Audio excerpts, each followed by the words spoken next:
Irshad Manji, welcome back to the podcast. Thank you. Great to be with you. I know that you became a US citizen recently. Why? Isn't this the wrong time to become a citizen of the United States of America? Well, it's funny you should say it that way, Yascha, because when I told many of my US friends that I had just become naturalized, a number of them, including a few conservative friends, offered their condolences. They actually said things to me like, "Are you sure you want to do this?" And when I told my Canadian friends, very few of whom are conservative, they offered their congratulations. So this is a real interesting, turning of the tables because Canadians historically have been pretty insecure about their identity, especially living right next to the great elephant that is the United States. But over the years and well before Trump 2.0, Canadians have gained a confidence that belies Trump's own arrogance in sort of starting a war with Canada. Canadians are ready to win that war, let me tell you. So anyway, all to say that I really love, first of all, the people of America. I find people here, and this is a massive generalization, I know, but I travel the country routinely for my work. And I find the people here infinitely more generous, outgoing, relational, kind than I do in just about any other country, including the one that I gratefully was raised in, Canada. So this is the reason that I stay. What about you? You're a recent immigrant, or I shouldn't say recent immigrant, but you were naturalized, about 5 years ago? That's right. So I was naturalized at another strange moment, which was a few months after Trump was first elected president. And I think a lot of the reason for that was that I remained both committed to the fundamental political values of the United States, to the basic precepts enshrined in the United States Constitution, but also that I remained pretty optimistic about the ability of the United States to function as a deeply diverse democracy. I thought that America was much more likely than many other places in the world to succeed in this attempt to have ethnic and religious diversity as part of a common enterprise, as part of a common polity. Now, in some ways, I've become more optimistic about that since 2017. It's heartening, for example, that knowing the color of the skin or the ethnicity, the race of a voter today tells you less about who they're going to vote for than it did 8 years ago. But in other ways, I am more concerned now, I think, than I was then about our ability to avoid falling into just very deep polarization that might undermine those basic political values for which I also signed up. So I guess that's an interesting comparative case. How does it feel in 2025 versus 2017 Right. to be an American citizen, and how much hope do you retain about our ability to sustain this experiment? Can I explain why I have more hope than perhaps the average left of center person? Um, I see things at a very granular level, precisely because my work has me interacting with people in their day to day settings. And the day after the November election, I was already scheduled to be speaking to a large group of educators in the heartland. And I started by asking them how they're feeling. And you can imagine there was a lot of silence. And I then heard somebody in the front row um, whimper a little bit. She was crying. And I asked her to open up about that. And what she told me was very heartening. She said, "All I can tell you is that I am committing myself to being more present for my community, my neighborhood, my locale than I ever have been in my life. Because that is where I know I belong. That is where I know I can have influence." And as I was listening, I noticed out of the corner of my eye, somebody waving something from the very back of the room. And I finally turned and leaned in, and it was a fellow educator waving Kleenex. She wanted me to give it to this person in the front row.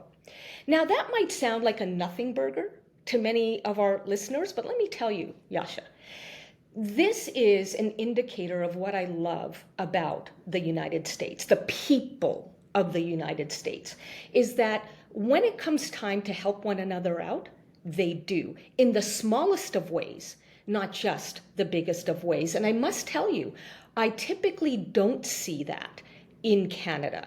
What I see is people complaining about the government not doing enough.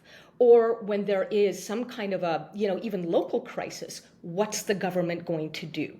Now, again, I want to acknowledge these are big generalizations here, but it's precisely because I'm not picking up a grassroots solidarity, except now that Trump has threatened Canada's sovereignty. But prior to that, I was not picking up a grassroots solidarity in my country of Canada that I have always noticed in America. And I'd like to believe that not only will that continue, but maybe even fortify as a result of people recognizing that national politics should not poison meaningful relationships on the ground.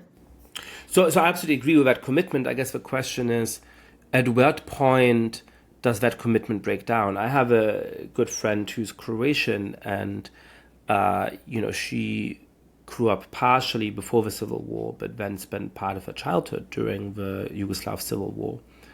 I always found it very striking that she used to say, this is all made by politicians. It was all imposed from above. Among us ordinary people, there had never had been any problems. And to some extent, I think she probably idolized sort of that and came from a social circle which was probably much more multinational and cosmopolitan within Yugoslavia than many other social circles. She grew up in a big city rather than the countryside and so on and so forth. But partially perhaps that understates the extent to which that's always the case, to which, in the day-to-day, neighbors can get along and know each other and have respect for each other and so on.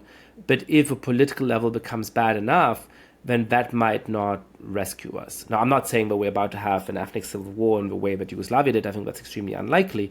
But perhaps the day-to-day kindness of people, the solidarity, the open-mindedness, the tolerance, all of which I very, very much feel as part of what life in America is like, can coexist with the political anger, with the willingness to tear down a system, with the determination to remake your country in ways that can turn out to have very bad consequences.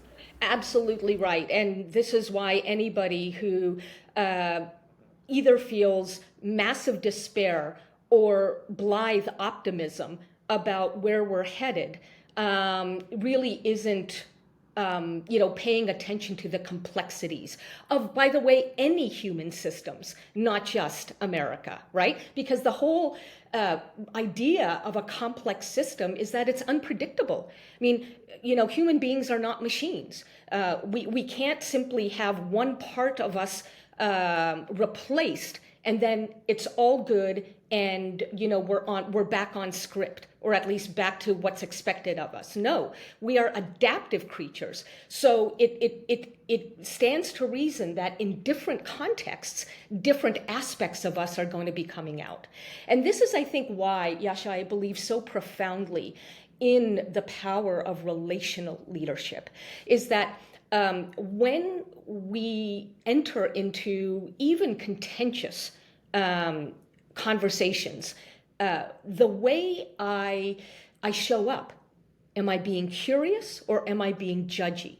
The way I show up will influence how the conversation goes. Will it actually remain a conversation or will it become a confrontation? And so, for anybody who cares to appreciate that we still have agency at a time like this, it's actually more of a responsibility at a time like this for us to use our agency in order to shape the outcomes that we want in our lives. We can't control politicians. God knows that's true. But we can, take charge of our own dispositions and thereby deepen trust or alleviate distrust in our own environments. And what do you think that means concretely? I'm sure a lot of listeners to this podcast agree with what you just said, and that they have a desire to be in touch with the compatriots in that kind of way, to build those kind of links. But I think the exhortation to do that can sometimes sound a little bit abstract, right? It can sound a little bit like, go out and do those things. We somehow need them to happen. But sort of how do we do that, and how do we do that without setting aside our fundamental differences and disagreements in a way that might feel inauthentic? Is there a way of actually being, in community with people who really do have fundamental political differences from us, in a way that neither lets those differences stop us from being able to see our mutual humanity and the values we might share, nor requires us to artificially sort of check them at the door? Yes, I believe that there is not just the possibility, but actually the beauty here of taking a both-and approach to everyday life, in which you can stand your ground and create common ground. So let's just parse that for a second. Standing your ground is about what you believe. That's part of who you are. That is what a lot of people consider, part and parcel of their integrity. So I'm not for a moment suggesting that we dilute or violate our own convictions. Not at all. Stand your ground and create common ground. Creating common ground is really about how you express what you believe. So that if you can come from that place of curiosity rather than judgment, and genuinely want to know, your other's backstory, ask sincere questions about that backstory, and listen not merely to understand, which of course has become a cliche. So much of a cliche, by the way, that I've noticed the way we listen to understand these days is simply to mouth the words, "Oh, I hear you. Oh, no, I hear you. Oh, I hear you." And then we go right back into our own agenda. I hear you. Right? You do hear me, don't you? As if these people are still, our playthings or objects for our agenda, right? No, it's listen to learn. And, regularly, like making it a habit, if you will, to offer up a thank you because you didn't need to take this time out of your busy day to help me understand where you're coming from. Now, I'm not so sure I agree with your point of view. In fact, I've got a couple more questions for you if you don't mind me asking. But I really do appreciate that you're, spending this time with me, right? Research repeatedly shows that we humans, we actually don't need to be agreed with. What we need to be is just heard. And most people, I think, to this day, conflate hearing others with agreeing with them. And when we, indulge in that conflation, we then swallow often, not always, but we often swallow this trope that, oh, now I'm being complicit because I'm not pushing back or I'm not calling out. No complicity here. In fact, when you call out, when you push back, is when you make people more defensive and therefore more dogmatic than even they intend to be. So the beauty of this approach, which I call moral courage, meaning speaking truth to the power of our primal brain, even as we speak truth to power out there, the beauty of this both and approach is that not only are we lowering the temperature, but by lowering the temperature, we are motivating others to hear us as well. So you can see how this is not about being civil. I don't like that word, by the way. It's not about being civil. It's not about being nice. It's about being an effective communicator of what you want more of the world to hear.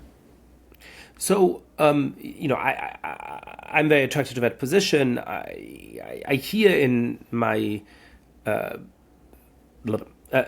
very attracted to that position. I sort of hear in my brain what the objections to it are going to be. And one of them is, that when you look at some of the current political leadership, they want to antagonize people, yes. Right? They get joy out of owning the libs, out of horrifying people. They, a part of the kind of MAGA aesthetic is to shock and awe, is to demonstrate that you're much more interested in burning things down than in building bridges. I buy that. Yeah. Right. So let me be that much more clear. I'm not saying that sincerely asking questions, listening to learn, creating rather than merely hoping for common ground. I'm not saying that this approach will turn conflict entrepreneurs into angels. Not at all. But a couple of points I want to make. One is that you don't know who's who until you actually try. What I have experienced is that many people assume that because of my politics, I must be a conflict entrepreneur. And so they have twisted the golden rule into a new rule: do unto others before they do unto you. In other words, people will often come at me very aggressively because they assume that I'm going to just, try to slam dunk them. And when they see that that's not at all my MO, that is when they realize, whoops, okay, I'm not going to, sort of reduce you to the politics that I think you have. I'm going to actually hear you out. So first and foremost, don't assume that everybody is a narcissist, a sociopath, or a conflict entrepreneur. Now, some people are, which is why, in my view, there is no shame in offering up respect, realizing you're not going to get any of it back, and then saying, I've given you as much respect as I know how during this conversation, and I'm not sensing it being reciprocated. So let's just pick up where we left off once you're ready to show me that respect. Notice you're not saying, screw you, which ends the conversation not just today, but pretty much forever. Or you're not saying, we'll just have to agree to disagree. Because again, that shuts the door on further, engagement. It suggests that we have nothing left to say to one another. Instead, you're putting the ball of accountability in the court of the person who so far has not, respected your dignity, right? And if they actually care enough about the issue to want to continue, then it's up to them to come back with a more grown-up attitude. That's very interesting. What does that look like in a more kind of intimate context, right? So when it comes to strangers that we might encounter in the proverbial town square, yeah, it's sort of relatively easy to make the distinction, right? Where there's going to be some people who are just conflict entrepreneurs. They just get a kick out of arguing with people, and they're going to shout at you and try to own you. And, you can draw that kind of polite boundary, but certainly in the form they presently turn up in, there's probably no particular point in talking to them. And then there's going to be the kind of ideal case of a person who is genuinely well-intentioned and a wonderful person. They just have a fundamentally different view from you, and you can sit down and have this very civil, I know you don't like that that word, conversation, in which you, philosophically explore your differences. A lot of situations might be a little bit more personal, right? So you might have within, let's say, a Jewish family, deep disagreements about how to think about Israel-Palestine. Between people who in general you think of as people you love, who you think are good people, but when it comes to politics, perhaps the passions fly high. Or to name another example, within a more left-leaning friend group, there might be very fundamental disagreements between people who are more on the kind of quote-unquote trans rights side of the debate and people who are quote-unquote TERFs, who want to defend the importance and the relevance in a lot of social contexts of biological sex. Again, that might be a context where you have some generalized social trust, right? You're part of a friend group, you in general think that the members of it are decent people, but the moment it comes with political issue, there can be a lot of bullying. There can be a lot of saying, if you're not on board with my particular view on trans things, then you're a bigot and a bad person and nobody should speak to you, right? So how do you suggest that people maneuver in those kind of contexts? I believe that step number one is to ask yourself a deeply honest question. And the question is, why would I want to be in this interaction? Is it because I want to make a statement? Or do I also want to make a difference? If you want to make a statement, hey, that's your right. We're still in a free enough country where you can do that. But in that case, you're not going to be giving the other person or other people any incentive to hear you, because all you're there to do is stamp your foot. If you also want to make a difference, then that's going to influence how you show up. And that's where, some of the skills that I've just talked about come in. And you can start off the conversation by saying to the so-called other, I know how passionate you are about this issue. And turns out I am too. That's why we're conversing about it. But here's what else I know. I know that you are so much more than just this issue. So I have no right to reduce you to just this one conversation. I can't judge who you are and all that you are based on it. And I won't judge. Then comes the kicker. Can you remember the same about me?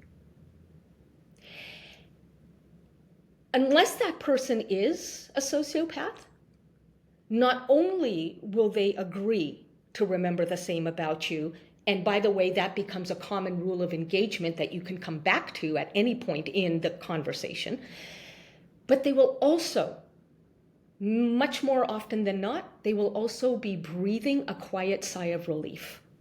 And that's because we humans, we fear one thing more than death itself, and that is judgment, for which we have not signed up.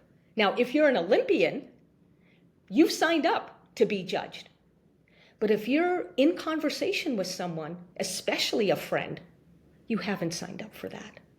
And this is why, the word mortified is so important to remember. Yascha, being European, that, mortified comes from the French word mort, death, right? When we're mortified, we die a death inside. And that's why judgment that has not been chosen by us, has not been invited by us, is so scarring.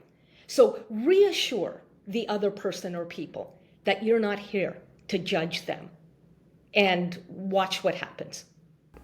I mostly agree with that. I guess the one concern I have is that there's a whole political infrastructure to turn people who are not sociopaths into very judgmental people, right? There's a whole set of ideological superstructure that tells you, unless you have the same view as I do on this particular conflict in the Middle East, unless you have the same view as I do on how to think about the definition of a woman, you are a terrible person who wants people to die, who wants suffering.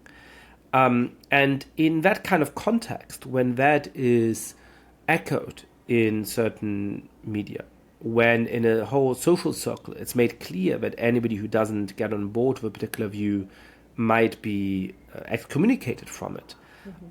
People who are the opposite of sociopaths, who just want to get along with their lives and not lose their friend group and be able to have a standing in the profession that they chose, which may be a profession that is more left coded, perhaps it's within an artistic community or something like that, they're going to say, well, unless I do judge people in that way, right? Unless the moment that somebody shows that they don't have the right orthodox view of this within my community, I'm no longer going to talk to them, and I'm going to expel them, and I'm going to treat them like a contamination.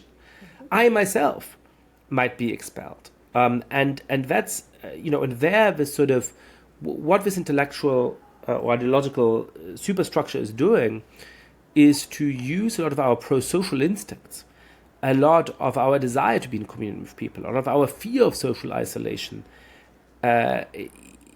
against us in order to incentivize us to become these sociopaths who are blind to the humanity of this one individual dissenter, blind to the noble instincts of this one person who happens to have a different view from us, whether they're right or wrong, because that's what it takes to preserve our ability to be in communion with everybody else in our friendship group, with everybody else in our family, with everybody else in our community, with everybody else in whatever context it may be. I hear you. And it's at moments like this, in dilemmas like this, that asking sincere questions comes in really handy. So, for example, Yascha, if I am the dissenter and you are the person who is trying to enforce a particular orthodoxy within the friend group, I should have no compunction about asking you, do you ever worry about being canceled? And letting the conversation unfold. Regardless of what the other person says, there's another question to be asked. And by the way, because you are coming from that place of inquiry rather than inquisition, you're setting the culture of the conversation. You are allowing for more wiggle room. And in that case, again, you should be absolutely confident in saying, I do worry about being canceled. Would you ever do that to me? And let the conversation continue from there. People don't realize this, I think, but when you choose vulnerability, rather than having it imposed upon you, when you choose it, it actually doesn't come off as weakness. It comes off as strength. And the kind of strength that is not arrogant.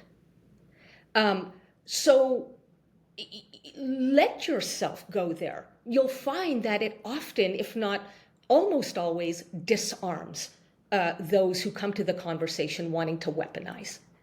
And by the way, if and when they do weaponize your chosen vulnerability, it comes back to what we talked about just a few minutes ago. Let them know that you've offered up as much respect as you know how. You're not sensing any of it coming back to you. So when they're ready to offer it up, let's pick it up where we're leaving it off. You've used your agency to set those parameters. And now the ball of accountability is in the disrespectful person's court. I think, like perhaps most people, both you and I used to be somewhat more ideological when we were young. And perhaps it just takes the process of getting a little bit older and coming to see that you were wrong about certain things, that some things in the world turned out a little bit different from how you might have expected them, that some of the people who you may have looked down on turned out to be pretty decent people, and some of the people who looked up to or thought of as your peers or as a member of your in-group turned out to do some bad things, to be a little bit more self-critical, a little bit more self-questioning in the certitude which we profess. But, how do you think we can keep ourselves beyond this perhaps inevitable process of becoming wiser as we age? I really am sounding like I'm 80 years old here. From falling into the temptation of that certitude. Because there's a great moral joy to be had from, I'm on the side of the good, I'm on the side of the righteous, and anybody who disagrees with me doesn't understand the importance of this moral cause, or must just want the people I care about to suffer, right? It's just a horrible person who doesn't care about all of these people. It makes you feel like you're part of a grand moral cause. It makes you feel superior to the person you're talking to. It gives you an easy answer to questions of meaning and questions of truth in the world. So those are not trivial virtues, right? They're not trivial things to aspire to. How does one learn to let go of the kind of simple satisfactions of this and to embrace the, I think, slightly more laborious, slightly more roundabout pleasures of holding on to a strong point of view? And you have strong moral beliefs, Irshad, and I have strong moral beliefs. But recognizing that, not everybody who disagrees with our moral beliefs is a bad person. Yeah. I mean, the simple pleasures of that dopamine hit cannot be denied. And I have certainly felt those dopamine hits and, gotten high off of them in my younger years. I don't think, Yascha, for me, it was a matter of just growing older. I actually suffered mentally and physically. My health dramatically declined as a result of my insistence on clinging to being right. Very briefly, for those who just don't know my backstory, in shortly after 9/11, I wrote a book called The Trouble with Islam Today. And I knew that with a title like that, I would be taking it on the chin. And indeed, that's what happened. And I listened to the voice inside me, which I thought was the voice of conscience, but it was actually the voice of ego, my primal brain. I listened to that voice inside me that said, you're going to be attacked by people who will have never read your book and who will never read your book, but will presume to have an informed opinion about it and about you. So, Irshad, when you are punched, verbally or otherwise, be ready to counterpunch. And that's exactly what I did repeatedly. I had a nasty habit of turning what could have been healthy discussions into toxic win-lose debates. And as a result, my detractors became that much more critical and loud. Because I made them defensive. My supporters, Yascha, became over time suspicious. Is she in this to move the needle, or is she in this to play gotcha? And ultimately, my body gave out. I actually had a seizure in a very public place.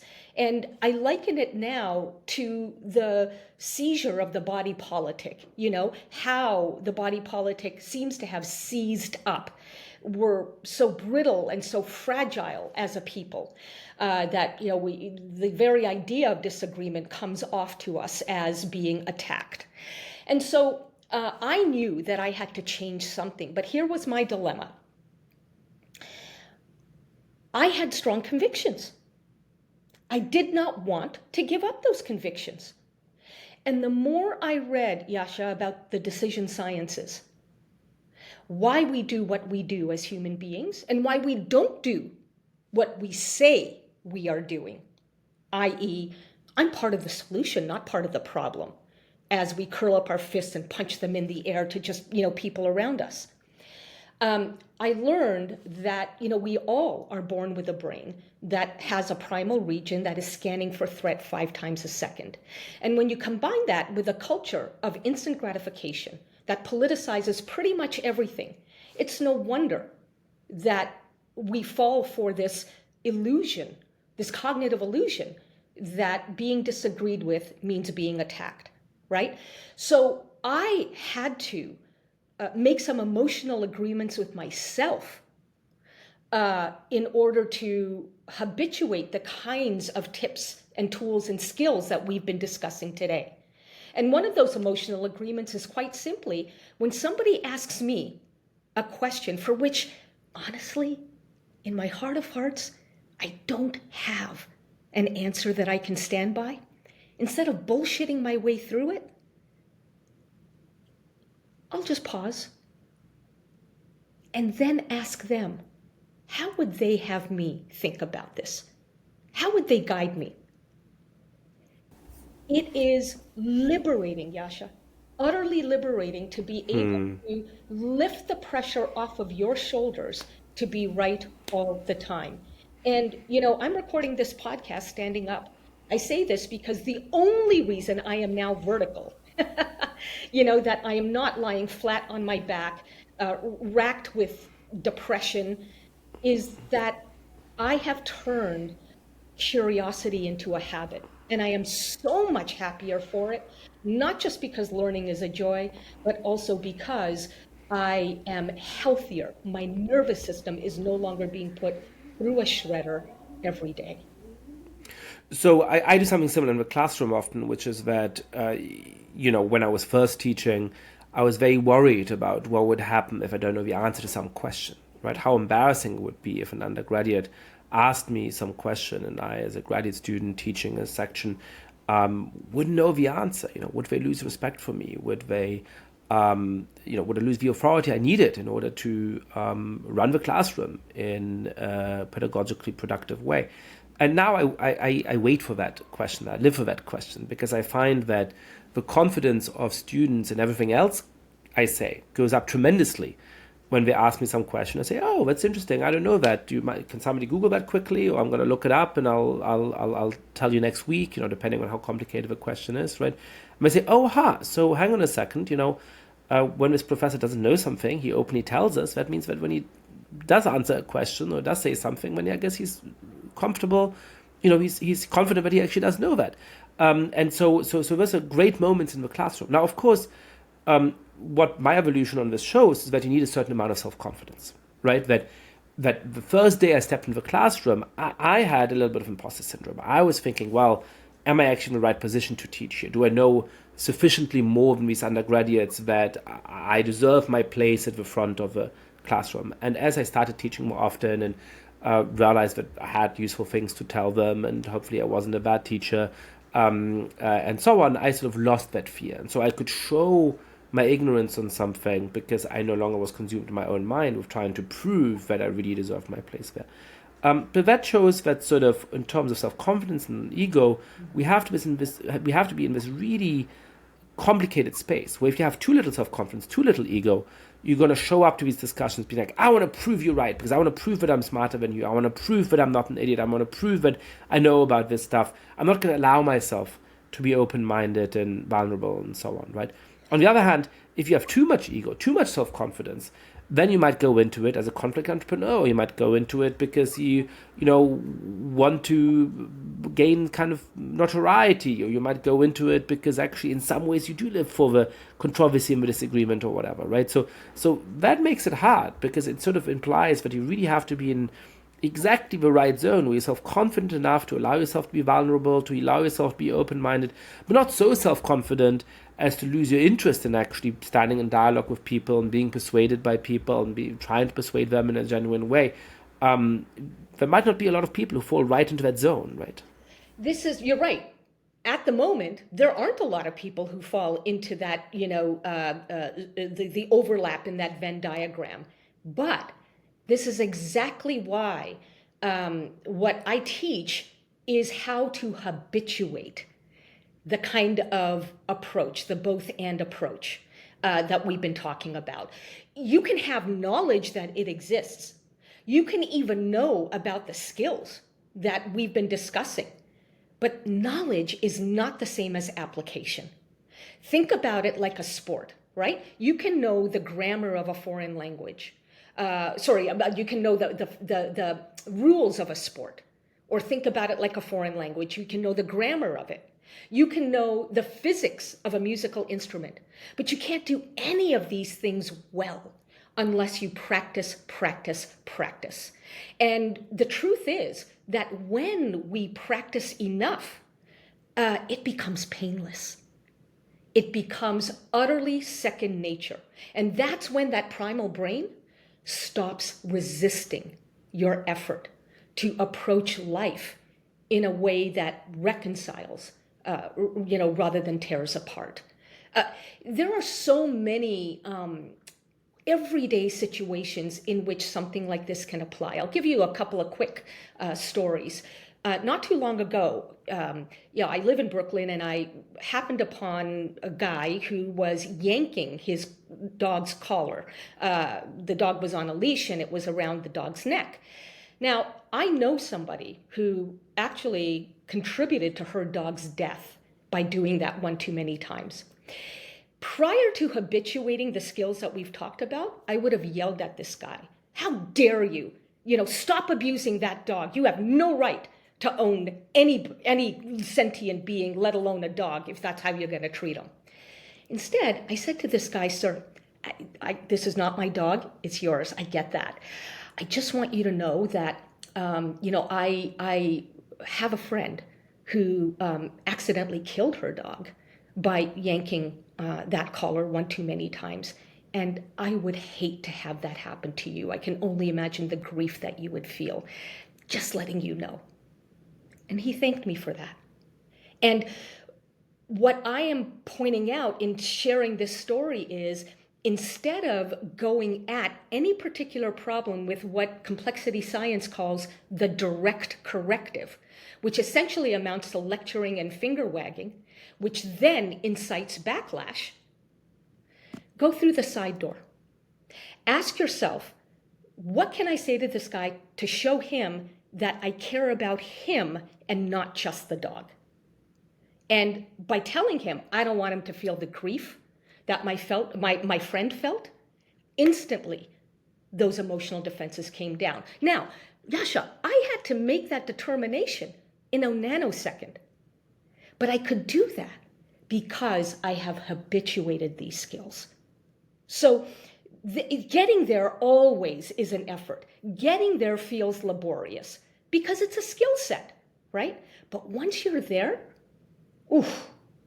it's freedom. And it's freedom from anxiety. It's freedom from stress. You still get to stand for what you believe in, and you are equipping other people to potentially hear you out. So you've implied a couple of times that you teach some of this stuff, right?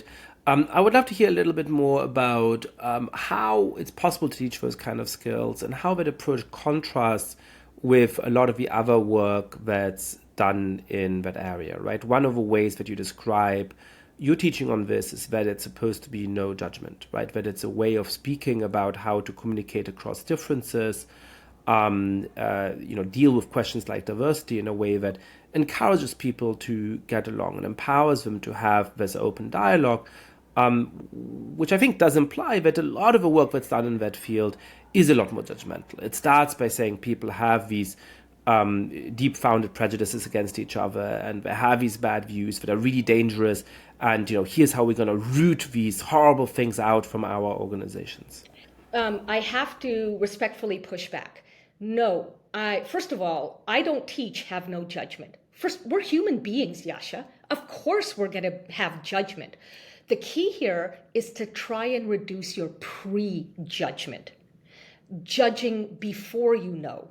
Prejudgment, put those two words together, amounts to prejudice, right? So the key here is to engage rather than assume. And by the way, that is the definition etymologically of the word respect. Respect comes from the Latin for respectate, look again.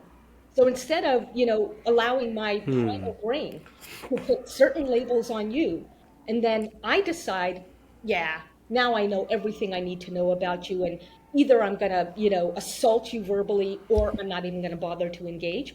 Instead of prejudging, I take the time, meaning a nanosecond, to just take that deep breath, recognize that I might be a pawn of my ego right now, and then treat you like the plural that you are so much more than just this conversation. And the second thing I just want to clarify is that, the space that the work of moral courage is in is depolarization. And everybody in this space will say, come to the table with no prejudgment. Everybody. So I've learned, how do you motivate people to begin to, habituate, right? Begin to make it their normal to realize that they may be prejudging here and that they can judge afterwards, but after engaging rather than assuming. And what we've learned at Moral Courage is people love to play games. And I don't mean that in a sinister or sarcastic way. We literally have gamified our work for teenagers and for adults, to the point where, we have a program in which we certify teens to become moral courage mentors for their own peers. And phase 2 of the journey that they take with us is a series of mobile games that they play on their phone that we've created in order to continue motivating them to practice, practice, practice. So it does take a lot of creativity and innovation on the part of those of us who do want to see a world in which people can stand their ground and create common ground. But it's worth the time and the effort that we're putting into it, because the results that we see are so countercultural that they literally lead to hope. By the way, I have to say, I'm not an optimist. I have too dim a view of our species, myself included, to be optimistic, but I do have hope. And I think that's a distinction worth noting. Give us some examples of those games. So you get into a room with a bunch of teenagers.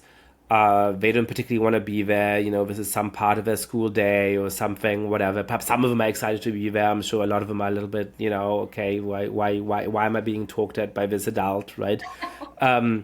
How do you set up a game where you're calling on all of our ability, all of our desire to play, all of our innate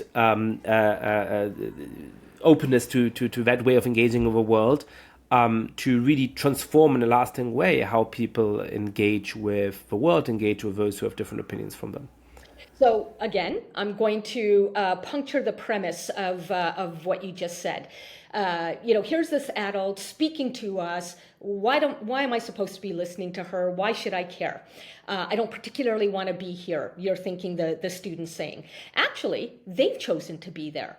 If there is no intrinsic motivation, nothing that we do or say will have an impact. So the 3-phase journey that we take teenagers through starts with an in-person game in which they realize that, oh gosh, it's not enough just to know about the 5 core skills of moral courage. Now, through this game, we're practicing those skills, and holy crap, it's not easy.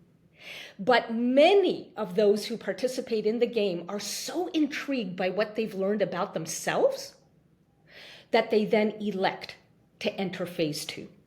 And phase 2 is where those mobile games come into play, literally and figuratively. And so we give everybody, an hour to go through 8 rounds of a game centered on 4 themes: the generation gap, access to guns, religion in society, and free speech. And there are avatars whom they play, the students. And you have to reach a certain number of points in order to now be eligible for the 3rd and final phase. But here's the point. How you win these games is not by crushing the other. It's by showing just enough respect that the other, the avatar, agrees to meet with you again. And over the course of that hour and those 8 games, students begin to realize that one of the most reliable ways of developing trust with my other is by asking them questions about their life rather than diving into the issue that is separating us right now.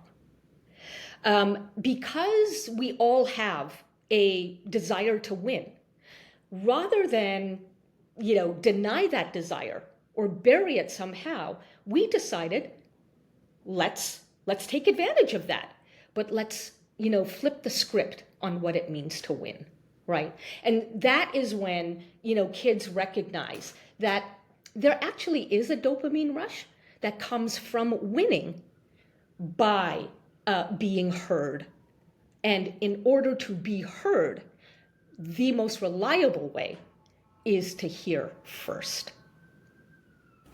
So we've talked about how to maintain dialogue under difficult circumstances in your personal life, in your friend group, in civil society, in the context of this kind of educational effort. What about politics? What would you say to, let's say, a budding political candidate, somebody who's thinking about running for the House of Representatives or for the Senate or something like that, perhaps for a statewide race, for the first time, in a swing district, right? Somewhere where they aren't just trying to mobilize the people who already agree with them, but to genuinely reach those who don't yet agree with them. Yeah. At a moment in which a lot of voters want passion that can easily turn into simplicity, right? In which a lot of voters seem to want somebody who stands up and says, our side is great and the other side is terrible. Yeah. How do you articulate the values of your side without vilifying the other? In a way that is capable of reaching undecided voters that perhaps feel like, they're really torn between two different political visions. Exactly by saying what you just said to those who you are rallying. I know we live in a time of us against them. I also know that, we are not healthier people for it. And so some of you will want me to tear down the other side. But I'll bet a lot of you want someone who can bring people together. And so I believe what I believe, and this is what I believe. And I'm not always right. And so I want to hear from those who believe I'm not right. In order for me to hear, though, you need to approach this in a way that is constructive, not, burning down the house. Do we have a deal? Okay. The point is that when we struggle about what to do, let's make clear that we're struggling about what to do. And it goes back to what I said about chosen vulnerability.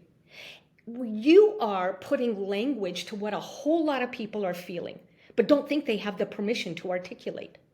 And so when people see that you are struggling to be decent and, convicted at the same time, they're going to work with you more often than not. And those who don't show themselves up to be the jerks that they are. I think, Yascha, and I reflect on this a lot. One of the big mistakes, in my humble view, that President Obama made is that, he has this reputation for being an amazing communicator. He's not. He can, turn a good phrase every now and again. But what stopped him from getting up at press conferences and saying every week, here's what I'm working on this week. Here's what's tripping me up. Here's what I'm grappling with. I'd like to hear from 10 citizens of these United States how you think I should think about these things. Watch the letters and emails and whatnot pour in. And Obama had a habit of responding to a few letters and emails every week. But why not invite people to give you their most innovative ideas? And then have a staff that picks up on those ideas once you have seen them and have decided, this is worth investigating further. Because we obviously need creativity from wherever it comes. And so you are appreciating not just pluralism as an ethos. Big deal, it's an ethos. That's abstract. You're appreciating pluralism as a way of being. And this is why, and again, if this sounds overly simplistic, tell me why it's overly simplistic. I think it's making the best of the diversity of thought that we do have in this country and in any given district. I feel like there's moments that are more open to a certain kind of political appeal than others. I think Barack Obama did make a moment in his first presidential campaign where people felt that they want to come together in that way. It's what he built, his appeal on even in his first real national outing in 2004 at the Democratic National Convention, and with the famous lines, "It's not a red States of America and blue States of America, but it's the United States of America," and so on. But perhaps part of that had to do with that political moment and with the technology of the moment. It had to do with the fact that after 9/11 there was a great desire for Americans to come together, when a lot of people felt that the George W. Bush administration had squandered that promise through the Iraq War and other things. It had to do perhaps with the fact that social media platforms were not as significant in 2008 as they are today. And the Yascha, kind of... his campaign harnessed social media for the win. Sure, but it had a very different structure, right? I mean, he didn't, what Emails, we had what letters. Facebook looked like. Yeah, emails and so on, but that reaches people in a different kind of way, right?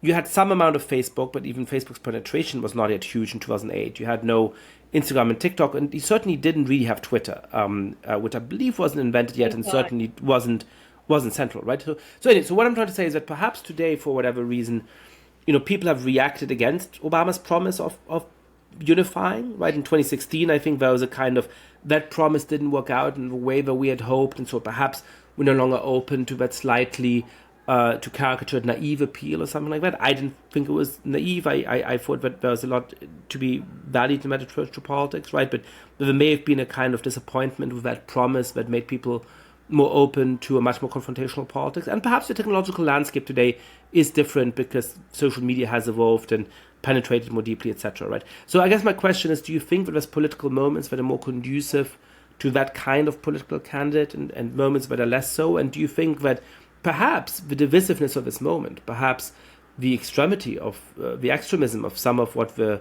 Trump administration is doing right now could open the door to another moment where people have a renewed hunger for something that's more unifying after years and years of deep division?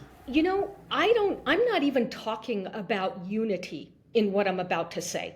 Forget unity.